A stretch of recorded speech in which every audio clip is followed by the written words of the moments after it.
نحمده ونصلي على رسوله الكريم اما بعد فاعوذ بالله من الشيطان الرجيم بسم الله الرحمن الرحيم رب اشرح لي صدري ويسر لي امري واحلل عقدة من لساني يفقهوا قولي۔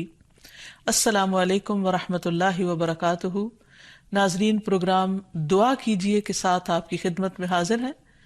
آج ہم انشاءاللہ آپ کے ساتھ گھریلو پریشانیوں سے نجات حاصل کرنے کی دعائیں شیئر کریں گے۔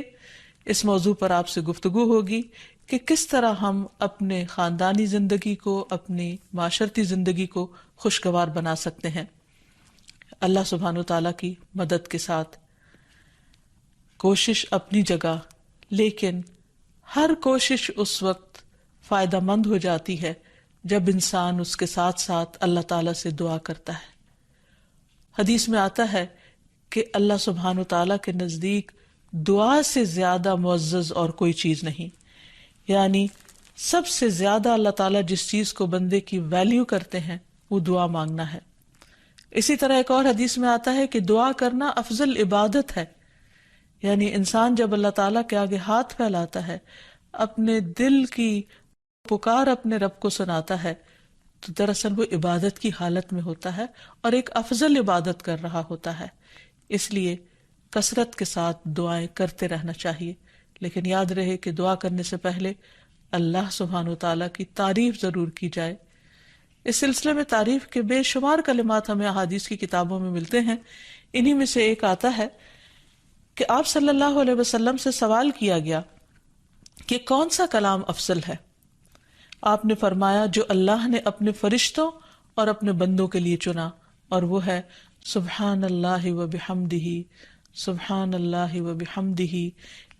یعنی جب انسان دعا کرنا چاہے تو اس سے پہلے کچھ مرتبہ جتنا اس کا دل چاہے اللہ تعالیٰ کی تسبیح اور حمد و ثنا بیان کرے، اور بار بار تکرار کے ساتھ کہتا رہے سبحان اللہ و بحمدہ۔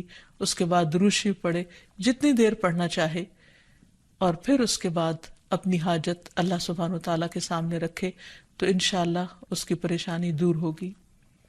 جہاں تک گھریلو پریشانیوں کا تعلق ہے تو اس میں ہم دیکھتے ہیں کہ ہر گھر کے اندر کوئی نہ کوئی چیز ایسی ہو جاتی ہے کہ جس سے باہمی تعلقات میں بدمزگی پیدا ہو جاتی ہے۔ بعض افراد کی طبیعت میں غصہ زیادہ ہوتا ہے، بعض لوگ جھگڑالو ہوتے ہیں، بعض لوگ شکی مزاج کے ہوتے ہیں، بعض لوگوں کو اونچا بولنے کی عادت ہوتی ہے، بعض لوگ دوسروں کو مختلف باتوں پر زج کرتے رہتے ہیں، بعض لوگ اپنی ذمہ داریوں کو ٹھیک سے نہیں نبھاتے۔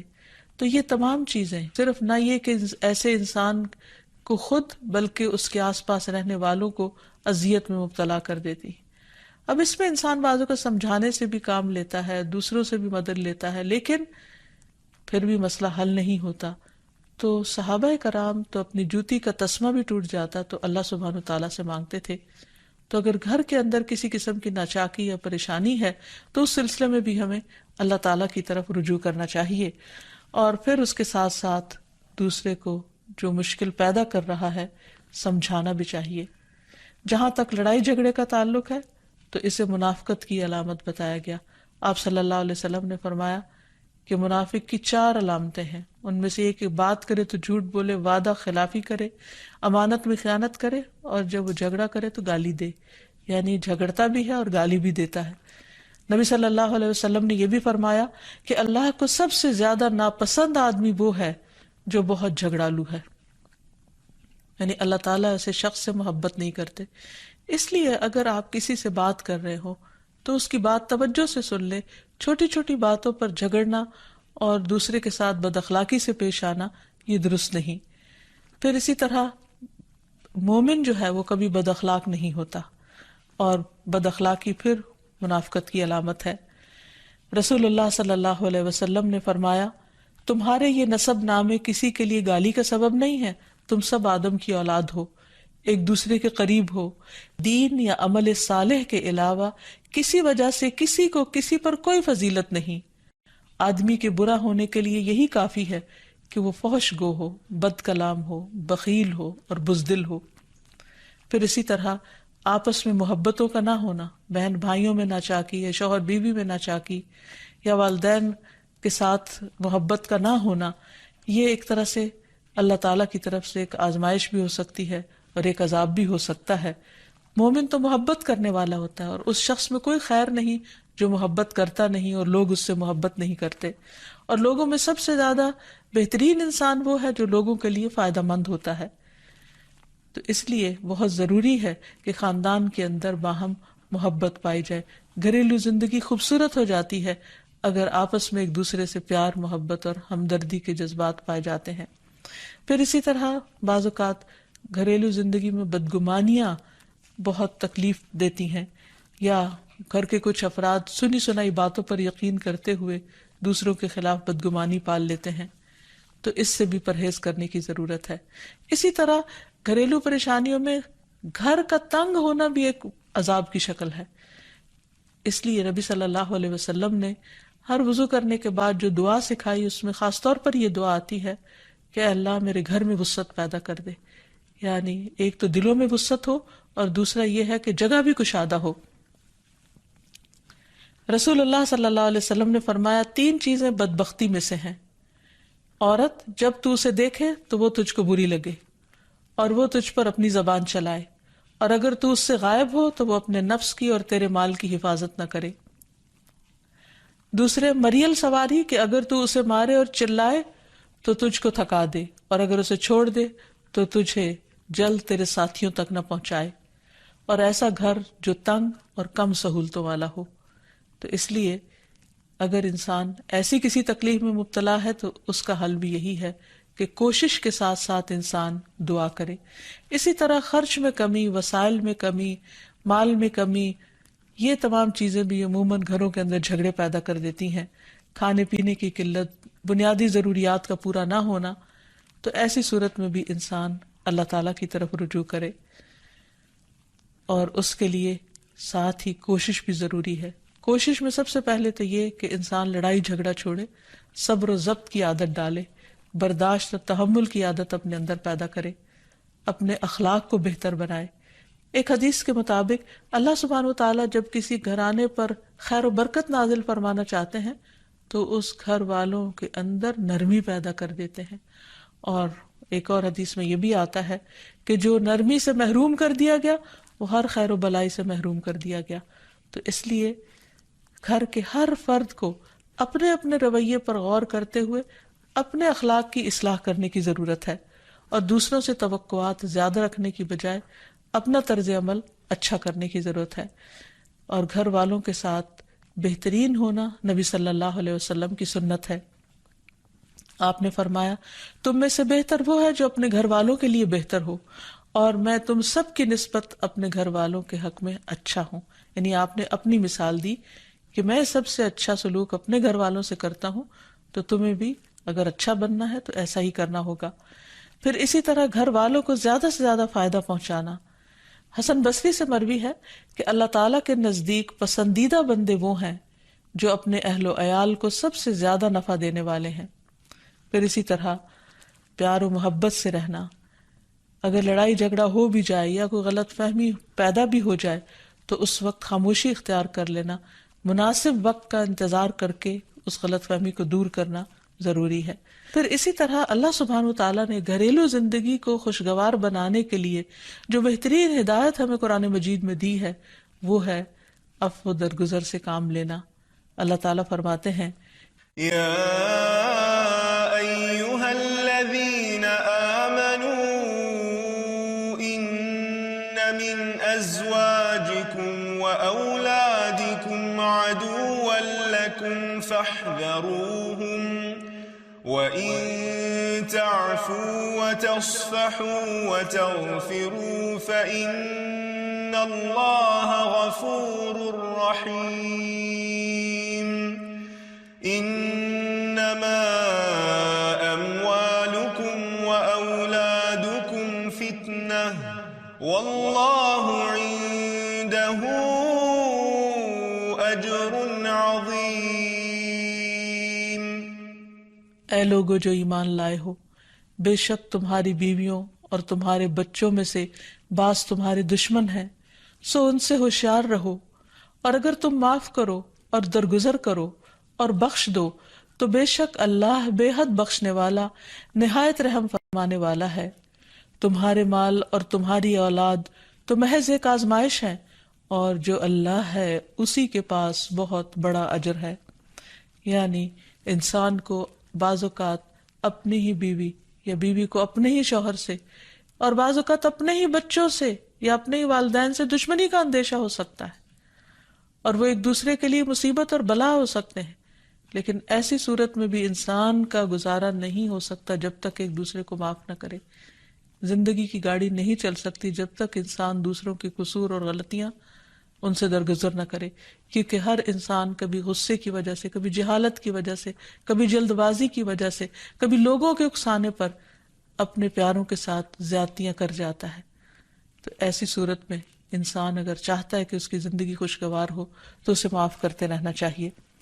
نبی صلی اللہ علیہ وسلم کے اخلاق کے بارے میں جب پوچھا گیا تو حضرت عائشہ کہتی ہیں کہ آپ طعن و تشنیع کرنے والے نہ تھے، یعنی طعنے نہیں دیتے تھے، یعنی اگر کسی سے غلطی ہو جاتی تو اسے بار بار یاد نہیں کراتے تھے، فحش کام نہیں کرتے تھے، بازاروں میں چیخنے والے اور برائی کا بدلہ برائی سے دینے والے نہ تھے، بلکہ معاف کرنے والے اور درگزر کرنے والے تھے۔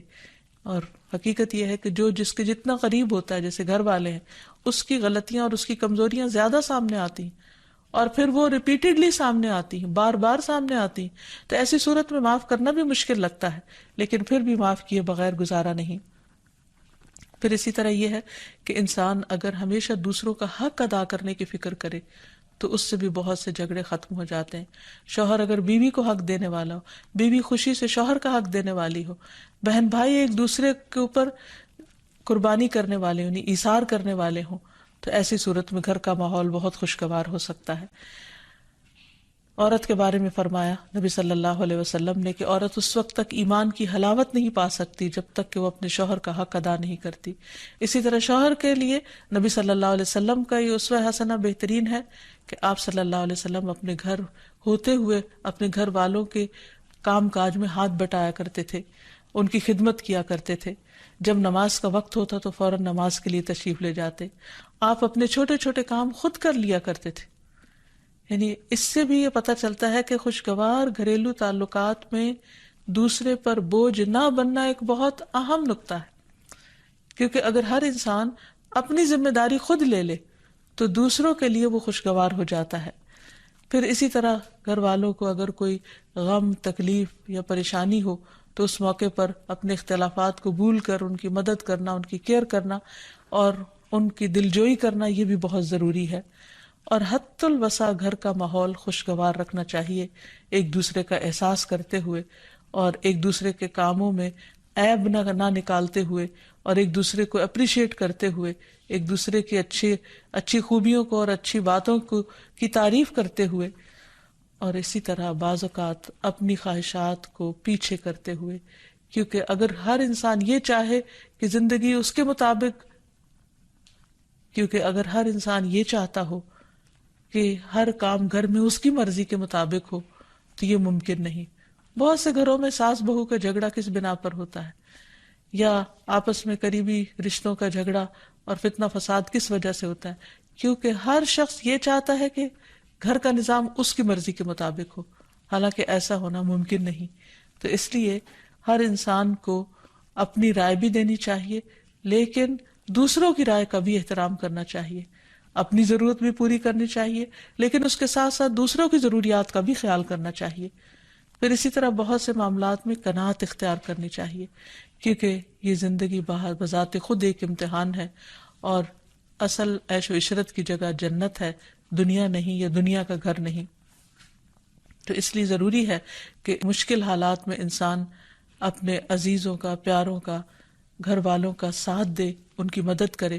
مثلا شوہر کے اگر معاشی حالات تنگ ہیں تو بیوی ناجائز مطالبات نہ کرے، اسی طرح اگر بیوی بیمار ہے تو شوہر اس سے بہت زیادہ گھر کے کام کا مطالبہ نہ کرے۔ تو ایک دوسرے کے حالات کی رعایت کرتے ہوئے اگر انسان ایک دوسرے سے توقعات رکھے تو اس سے بھی حالات بہت خوشگوار ہو سکتے ہیں۔ اور پھر یہ کہ ہمیشہ دوسروں کی چھوٹی چھوٹی ایفرٹ پر ان کے لیے شکر گزاری کے جذبات ہونے چاہیے۔ مثلاً اگر کوئی آپ کو گھر میں پانی پلا دے تو آپ اس پر بھی شکریہ بولیں، ہم عام طور پر اگر گھر سے باہر کہیں ہوتے ہیں اور کوئی ہمارے ساتھ تھوڑے سا بھی احسان کا معاملہ کرے تو ہم اس کے احسان کو مانتے ہیں، لیکن گھر والوں کا احسان ماننا ایک مشکل کام لگتا ہے. تو اس لیے اگر ہم چاہتے ہیں کہ گھریلو زندگی خوشگوار ہو تو اس میں گھر والوں کے احسان کو بھی ماننا ضروری ہے. اور پھر چھوٹی چھوٹی اذیتوں کو بہت مینشن نہیں کرنا چاہیے، ان کا ذکر نہیں کرنا چاہیے، ان پر صبر کرنا چاہیے. تو جو شخص شکر اور صبر سے کام لیتا ہے اس کی زندگی لازماً خوشگوار ہوتی ہے. لیکن اس کے باوجود بھی اگر گھریلو زندگی میں تنگی ہو، تکلیف ہو، آپس کی ناچاکی ہو، دشمنی ہو، پریشانی ہو، بہت بے چینی ہو، تو پھر اللہ سبحانہ و تعالیٰ ہی کی طرف رجوع کرنا چاہیے. کیونکہ قرآن مجید میں آتا ہے وَإِن يُرِدْكَ بِخَيْرٍ فَلَا رَادَّ لِفَضْلِهِ يُصِيبُ بِهِ مَن يَشَاءُ مِنْ عِبَادِهِ وَهُوَ الْغَفُورُ الرَّحِيمُ. اور اگر اللہ تجھ سے کوئی بھلائی کرنا چاہے تو کوئی اسے ٹالنے والا نہیں، وہ اپنے بندوں میں سے جسے چاہے فضل سے نوازتا ہے اور وہ بخشنے والا اور رحم کرنے والا ہے. تو اس لیے چھوٹی چھوٹی تکلیفوں پر بھی فوراً اللہ کا ذکر، اللہ کی یاد، اللہ کی تسبیح انسان کے دل کو سکون بخشتے. اور نبی صلی اللہ علیہ وسلم نے خصوصاً اپنی پیاری بیٹی فاطمہ رضی اللہ تعالی عنہا کو جب وہ گھر کے کام کاج کر کے تھک جاتی تھی، کیونکہ اپنے ہاتھ سے چکی پیستی، اپنے ہاتھ سے آٹا گوندتی، اپنے ہاتھ سے اپنے گھر کے کام کاج کرتی، بچوں کو لک آفٹر کرتی، تو بہت تھک جاتی تھی. اور اسی تھکاوٹ کی وجہ سے انہوں نے ایک دفعہ نبی صلی اللہ علیہ وسلم کے پاس جب کچھ قیدی آئے تو خادم کا مطالبہ کیا، لیکن آپ صلی اللہ علیہ وسلم نے ان کو خادم دینے کی بجائے یہ تسبیحات سکھائی اور فرمایا کہ جب تم اپنے بستر پر جانے لگو تو 33 بار سبحان اللہ، 33 بار الحمدللہ اور 34 بار اللہ اکبر پڑھ لیا کرو. اور اسی لیے یہ تسبیحات فاطمہ کے نام سے بھی معروف ہیں. تو رات کو خاص طور پر بستر پر لیٹ کر یہ تسبیحات ضرور پڑھ لینی چاہیے، کیونکہ یہ گھریلو کام کاج کی تھکاوٹ کا بہترین علاج ہے اور خادم کی جگہ کفایت کرنے والی دعائیں ہیں. پھر اسی طرح گھر میں وسعت اور کشادگی کی دعا، اللہم اغفر لی ذنبی ووسع لی فی داری وبارک لی فی رزقی. اے اللہ میرے گناہ معاف کر دے، میرے گھر میں وسعت پیدا کر دے اور میرے رزق میں برکت عطا کر دے. پھر اسی طرح چھوٹی چھوٹی پریشانیوں کے سلسلے میں مثلاً بچے کو چوٹ لگ گئی یا اچانک کسی وبائی مرض کا کوئی شکار ہو گیا تو علاج معالجے کے ساتھ ساتھ دعا کرنا ضروری ہے.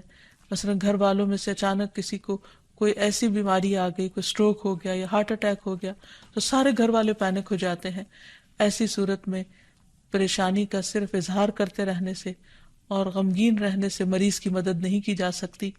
تو اس موقع پر اللہ تعالیٰ سے دعا کرنی چاہیے. اور ایک بہت خوبصورت دعا جو نبی صلی اللہ علیہ وسلم نے حضرت اسماء بنت امیس کو سکھائی تھی کہ آپ نے فرمایا کیا میں تمہیں ایسے کلمات نہ سکھاؤں جن کو تم پریشانی کے وقت پڑھا کرو. اور وہ کلمات ہیں اللہ ربی لا اشرک بہ شیئا، اللہ ہی میرا رب ہے، میں اس کے ساتھ کسی چیز کو شریک نہیں بناتی.